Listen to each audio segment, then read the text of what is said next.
Hello everyone. Today, our topic of discussion is the language of inclusion. But before I get there, I want you all to think about the word revolution. What comes in your mind? Is it fiery protests, bold speeches, or dramatic upheavals? Now, I'm going to stop you there. Let me flip the script. Imagine a revolution that doesn't require headlines with noise. A revolution that transforms the world with quite powerful acts of connection. That, ladies and gentlemen, would be the inclusion revolution, which is all about breaking down the invisible walls that keep us apart and building bridges where everyone, no matter their language, background, or identity, they feel valued and seen.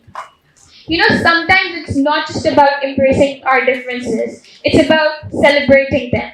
And here's the best part, this revolution doesn't need banners or crowds or protests, it simply needs you.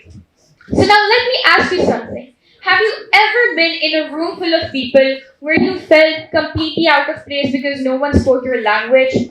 Or maybe you've seen someone struggle to express themselves because their voice was drowned by unfamiliar words. Now let us imagine a world where language in itself isn't a barrier, but a tool that connects us and not separates us. And this is what I call the language of inclusion. It's not just about the words that we use, it's about how we use them to make others feel valued and seen. So, how often do we think about the power of greeting someone in their native language? Or the comfort of seeing a sign in a language that you know? Language is something that shapes our identity, our culture, and the way we connect with people. So, how can we use it as a tool to break down walls instead of building them? How can we create a world where every voice matters no matter what language they speak? That's what I want to explore with you all today. So let's dive into the magic and responsibility of the language of inclusion. Now, I would like to share one of my own personal incidents. I remember attending a community cultural event where people from different regions or backgrounds came together to celebrate. I noticed a young woman from a minority ethnic group sitting all alone at one of the stalls, and she looked uncomfortable because most of the conversation going on around her was in Urdu, and it was clear that she isn't fluent in that. So that's when I decided to approach her. And before sitting down, I smiled and I greeted her in Urdu. I said, Assalamu alaikum, kya hal chal hai aapka, aap kaisi hain? And then I proceeded to greet her in her own language. I greeted her welcome in Pashto. And trust me, in that moment, her face lit up instantly. She smiled warmly at me, and then we continued to chit chat for a bit after that. And she couldn't speak much Urdu, neither could I speak Pashto fluently, but that didn't matter anymore because that single greeting created a genuine connection between us. And by the end of our conversation, she said something that still sticks with me to this day. She said that you made me feel at home in a crowd where I thought I didn't belong.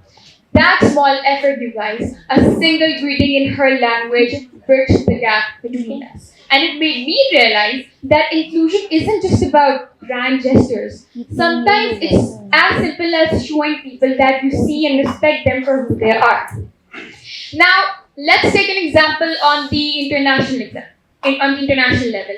South Africa is a country with 11 regional languages, which is a perfect example of its diverse community and all of the individuals living over there. In the 1900s, when Nelson Mandela came into power, he greeted the entire nation in all 11 languages. Now, this wasn't him showing off his multilingual skills. This was him saying out the statement which said that this nation belongs to the all of us. Now, while Mandela's gesture was grand, inclusion in itself doesn't have to be that complicated. Even in our everyday life, simple gestures like greeting someone in their native language can make a huge difference. Now, you might be thinking, how can we include all of the languages? I mean, isn't that difficult? But if you ask me, it's not as hard as it seems. We can have multilingual spaces. Now, imagine public announcements government notices, all available in different languages. This is going to create a feeling of everybody being included in that particular forum. And then we have technology, which is a powerful tool. Technology can completely change the game of inclusion in itself. We already have tools like Google Translate, but here's the con. Google Translate doesn't recognize the languages spoken by smaller communities. So, what if government introduces apps that recognize the languages spoken by smaller communities as well? This is going to help basically bridge the communication gap and make everyone feel included. Now let's zoom out and look at Pakistan as a whole. We have 70 plus regional languages, which in itself is a linguistic treasure if you ask me. But here's the truth. Do all of the languages get the recognition? No. Only English and Urdu are at the spotlight. What about the others? They're treated as secondary languages, which makes millions of people feeling sidelined. Now imagine if schools taught regional languages with the same enthusiasm as they teach Urdu and English. Imagine public service announcements or government websites offering translations in Balochi, Sindhi or Pashto, etc. You name it. And imagine cultural festivals where folk songs and stories in these languages were celebrated. That's not just inclusion, that's unity in itself. If European Union can operate, now you might be thinking that this is impossible, we cannot include all of the 70 of the languages. But the European Union operates in 24 official languages. So if they can do it, why can't Pakistan as well? Pakistan already has a diversity, so why not now it's time to give it the recognition that it deserves. And at last, I'd like to add that inclusion revolution isn't just about making one big change. It's about making lots of smaller ones, whether it's through language, culture, or accessibility. Inclusion is about showing people that they matter. And linguistic inclusion is one of the easiest and most meaningful ways to do that. Now, it doesn't have to be formal, it doesn't have to be perfect. All it needs is to be genuine. So the next time you meet someone who speaks a different language, try learning a word or two from them, or try greeting them a hello in their language. Listen to how they express themselves, because it's not about the words, it's about the connection that you create. At last, because at the end of the day, the language of inclusion isn't just spoken, it's felt. And that is what makes this revolution worth fighting for. Thank you.